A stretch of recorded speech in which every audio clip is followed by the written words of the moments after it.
വിശുദ്ധ മത്തായിയുടെ സുവിശേഷം 4-ാം അധ്യായം 1-2 തിരുവചനങ്ങൾ. അനന്തരം പിശാചിനാൽ പരീക്ഷിക്കപ്പെടുന്നതിന് യേശുവിനെ ആത്മാവ് മരുഭൂമിയിലേക്ക് നയിച്ചു.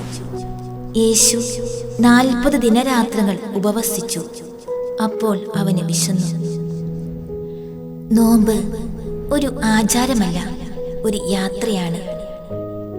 ഈശോ മരുഭൂമിയിൽ ഏകാന്തതയിൽ പ്രാർത്ഥിച്ചതുപോലെ നമുക്കും ഹൃദയം ശുദ്ധമാക്കാനുള്ള സമയം എത്തിയിരിക്കുന്നു.